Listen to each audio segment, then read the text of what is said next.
ٹھیک ہے، یہ سوال آپ کے کمپلیٹ ہو گئے. اس کے بعد جو خالی جگہیں ہیں اس چیپٹر کی وہ آپ کو میں نے مکمل کرائی تھی، اور اسی کے جائزہ میں نے آپ کو کوشچن کروایا تھا کہ قریش مکہ کا حضور اکرم کے ساتھ سلوک کیسا تھا، اور کوشچن نمبر 3 کروایا تھا کہ آپ صلی اللہ علیہ وسلم کے اخلاق حسنہ پر 10 سطریں لکھیں. یہ آپ کا لانگ میں کوشچن تھے، دونوں کوشچن آپ کے لانگ کے تھے. ہاں بیٹا، اب اس کے بعد خلق عظیم کے بعد جو میں نے نیا چیپٹر لیا تھا آپ کا، وہ تھا دعا اور اس کے آداب. دعا اور اس کے آداب میں نے پہلے آپ کو پورے چیپٹر کی بلند خوانی کرائی تھی، اور پھر اس کے بعد میں نے اس کی خالی جگہ کروائی تھی. آپ کو درست بیانات کو لکھنے کے لیے کہا تھا. جیسے آپ کی پہلی خالی جگہ میں آنسر میں آپ نے دعا کا الفاظ لکھنا تھا. دعا پہلی بلینک کے اندر، دوسری بلینک کے اندر اللہ تعالیٰ لکھنا تھا، تیسری میں آپ نے اخلاص، نیت، پختہ یقین، 2 بلینک تھی آپ کی. پھر اسی طرح سے چوتھے بلینک میں صلاۃ الحاجت لکھنا تھا، اور 5ویں بلینک کے اندر مایوس لکھنا تھا. پھر اسی طرح سے یہ فلندہ بلینکس کے بعد درست بیانات کو صحیح کر کے لکھنا تھا، غلط بیانات کو درست کر کے لکھنا تھا. جیسے لکھا ہوا ہے کہ صرف دینی معاملات میں اللہ تعالیٰ سے دعا کرنی چاہیے، تو ہم نے اس کا جواب کو درست کر کے لکھا تھا کہ جی نہیں، دینی اور دنیاوی دونوں معاملات میں اللہ تعالیٰ سے دعا کرنی چاہیے. اسی طرح پھر دوسرا جملہ تھا کہ دعا مانگنے کے لیے صرف الفاظ کا اچھا ہونا ضروری ہے، نیت کی کوئی بھی اہمیت نہیں. تو اس کا جواب ہے کہ جی نہیں، بلکہ دعا کے لیے نیت کا ہونا بھی ضروری ہے. پھر اسی طرح تیسرا جملہ تھا اگر ایک دفعہ دعا قبول نہ ہو تو دوبارہ دعا نہیں مانگنی چاہیے. تو اس کا جواب ہے جی نہیں، دعا بار بار مانگنی چاہیے. پھر لاسٹ 5واں تھا صرف اور صرف اپنے لیے دعا کرنی چاہیے. تو اس کے جواب میں ہم لکھیں گے جی نہیں، دعا اپنے ساتھ ساتھ سب کے لیے کرنی چاہیے. اب اس کے بعد میں نے آپ کو جامع سوالات میں پہلا سوال کروایا تھا انسان کو دعا مانگنے کی ضرورت کیوں پیش آتی ہے. تو اس سوال کا جواب میں نے آپ کو کروایا تھا. میں نے کہا تھا کہ صفحہ نمبر 65 پر پیراگراف نمبر 1 آپ ہیڈنگ ڈالیں گے پہلے کہ دعا مانگنے کی ضرورت، پہلے ہیڈنگ ڈالیں گے اور پھر اس پیراگراف کو لکھیں گے. اور اسی طرح سے پھر دوسرا پیراگراف آپ کا جو شامل ہے وہ اسی سوال کے جواب میں آپ اس کے تفصیل لکھیں گے. دوسرا پیراگراف اس کا تھا، پہلا پیراگراف میں آپ کی یہ ہو گئی یہاں سے دعا مانگنے کی یعنی ضرورت. پہلے آپ ہیڈنگ ڈالیں گے دعا مانگنے کی ضرورت، اور پھر دوسرے میں آپ لکھیں گے کہ دعا مانگنے کے آداب. یہاں پر لکھیں گے دعا مانگنے کے، یعنی یہ پورا آپ کا یہ اس کوشچن کا پارٹ ہے کہ دعا، انسان کو دعا مانگنے کی ضرورت کیوں پیش آتی ہے. تو وہ اپنی ساری حاجت روائی کے لیے وہ دعا مانگ رہے ہیں. تو پہلا پیراگراف لکھیں گے آپ، پھر اس کے بعد غرض یہ کے بعد دوسرا پیراگراف لکھیں گے. آپ اس میں ہیڈنگ نہیں ڈالیے، بغیر ہیڈنگ ڈالے ہی آپ اس پیراگراف کو کمپلیٹ کیجیے گا.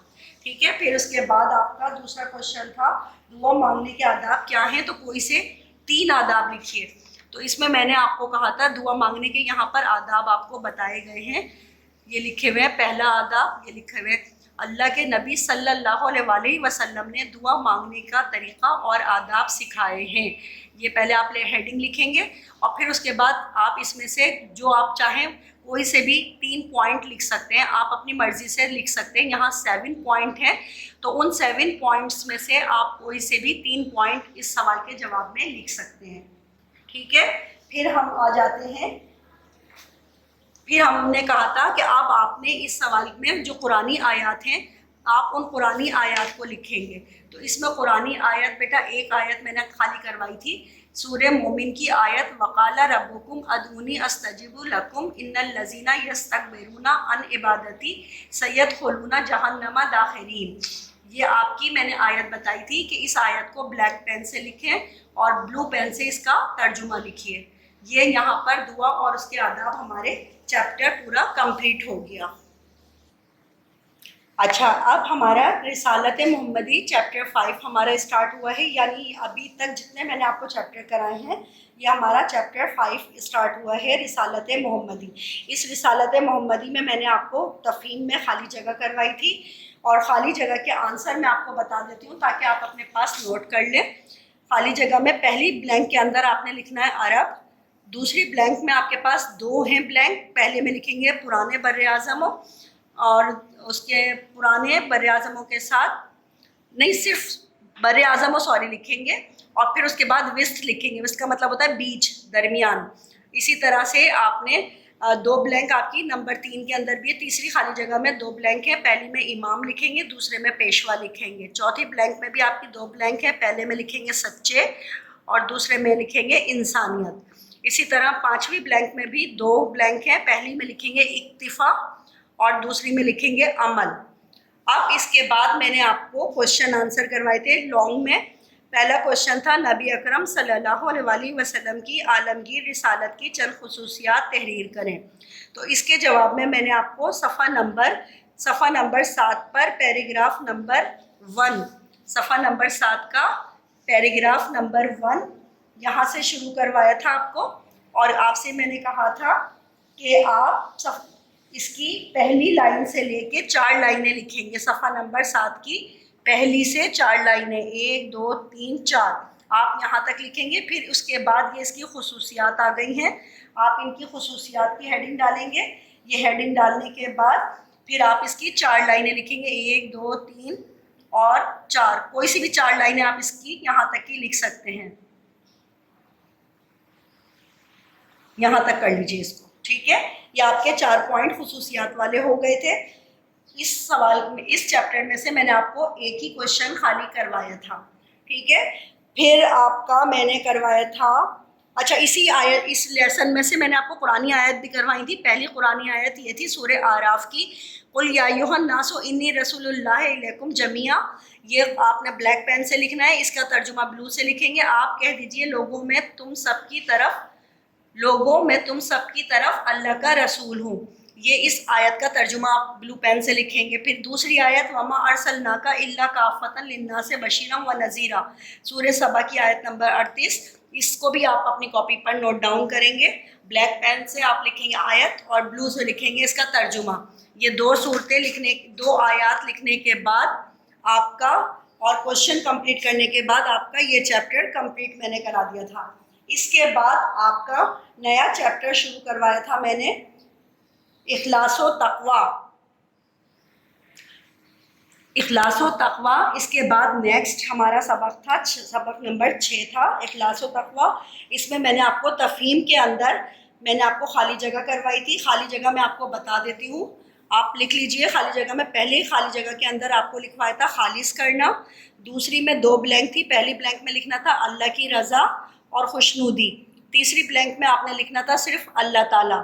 چوتھی بلینک میں اللہ کا خوف اور گناہوں سے بچنے. یہ 2 بلینک آپ کی آئیں گی. تو پہلی بلینک کے اندر لکھیں گے اللہ کا خوف اور دوسری بلینک میں لکھیں گے گناہوں سے بچنے. پھر 5ویں بلینک میں آپ نے لکھنا ہے دل. 6ٹھی بلینک میں آپ نے لکھنا ہے پرہیزگار اور بچنے. اسی کے ساتھ میں نے تفہیم میں آپ کی خالی جگہ بھی وہ صحیح اور غلط کے نشان لگوائے تھے. پہلے اسٹیٹمنٹ میں آپ لکھیں گے غلط، دوسرے میں لکھیں گے صحیح، تیسرے میں لکھیں گے صحیح، چوتھے میں لکھیں گے غلط اور 5ویں میں لکھیں گے غلط. اس کے ساتھ میں نے آپ کو اس چیپٹر کے سوال جواب بھی کرائے تھے. میں نے آپ کو سوال کروایا تھا کہ اخلاص سے کیا مراد ہے اور تقوی کا مفہوم بیان کریں گے. 2 سوال میں نے آپ کو کرائے تھے، دونوں کے جواب آپ کو بک میں سے مل رہے ہیں. اخلاص کا مفہوم کیا ہے، اخلاص کا مفہوم کی آپ ہیڈنگ ڈالیں گے پہلے، اور اخلاص کے معنی یہاں سے کمپلیٹ کر کے آپ اس ترجمے کے ساتھ اسے مکمل کریں گے. ٹھیک ہے. یہ کمپلیٹ کرنے کے بعد میں نے آپ کو اس چیپٹر کی یہ کہا تھا کہ آپ اس میں قرآنی آیات لکھیں گے.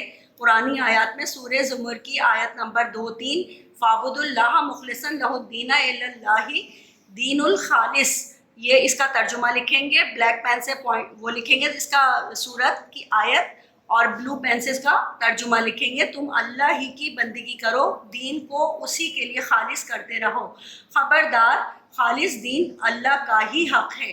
آپ یہ لکھیں گے. اور اس کے ساتھ میں نے آپ کو، یہ چھوٹی چھوٹی سی آیات تھی اس لیے میں نے آپ کو دوسری آیت میں التقوی ہا ہونا، تقوی یہاں ہے، یہ کروائی تھی. اسی طرح سے یہ والی آیت تھی آپ کی، یہ والی جس میں میں نے بتایا تھا لن ینال اللہ لہو موہا ولا دماؤہا ولکن ینالہ التقوی منکم، سورہ حج کی آیت نمبر 37. یہ میں نے آپ کو کہا تھا یہاں سے لے کے یہاں تک کمپلیٹ کریں گے. تو ایک آیت یہ والی ہے, ایک آیت آپ کی یہ ہے, ٹھیک ہے. اسی طرح سے ایک لاسٹ آیت یہ والی تھی, انما الاعمال بالنیات انما لکل امرئ ما نوی, بے شک اعمال کا دار و مدار نیت پر ہے اور ہر شخص کے لیے وہی ہے جس کی اس نے نیت کی. یہ آپ کی 3 آیات میں نے قرآنی آیت آپ کو اس چیپٹر کی کہی تھی کہ آپ اس کو اپنی اس کا نوٹ بک کا پارٹ بنائیں گے اور کمپلیٹ کریں گے اس کام کو. اس کے بعد آخری سبق ہمارا جو تھا وہ تھا روزہ. بیٹا لاسٹ اس منتھ کا ہمارا جو چیپٹر تھا وہ تھا روزہ.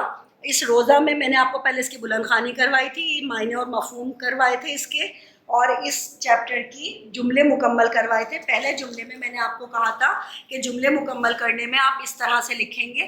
پہلا پوائنٹ ہے صوم کا لفظ استعمال ہوا ہے, پہلا جملے میں آپ یہ جملہ ایڈ کریں گے. دوسرے جملے میں آپ لکھیں گے رک جانے کے ہیں. تیسرے جملے میں آپ لکھیں گے تو اس کے تمام سابقہ گناہ معاف کر دیے جاتے ہیں.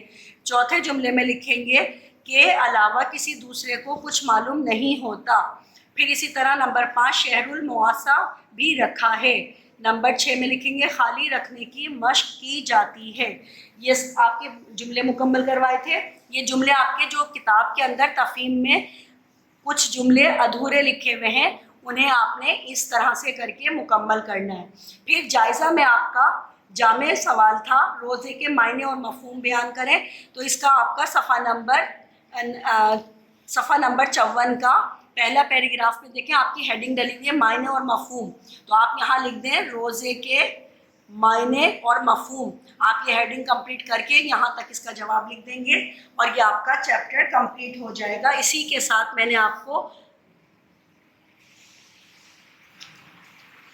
میں نے ماہ اگست میں آپ کو اسماء الجز یعنی قرآن کے سپاروں کے نام کروائے تھے. الف لام میم سیقول تلک رسول لن تنالوا والمحسنات لا یحب اللہ وإذ السمو ولو اننا قال الملأ واعلموا. یہ آپ کے 10 سپاروں کے نام بھی میں نے آپ کو کروائے تھے. اسے آپ اپنی کاپی پر نوٹ ڈاؤن کیجیے گا.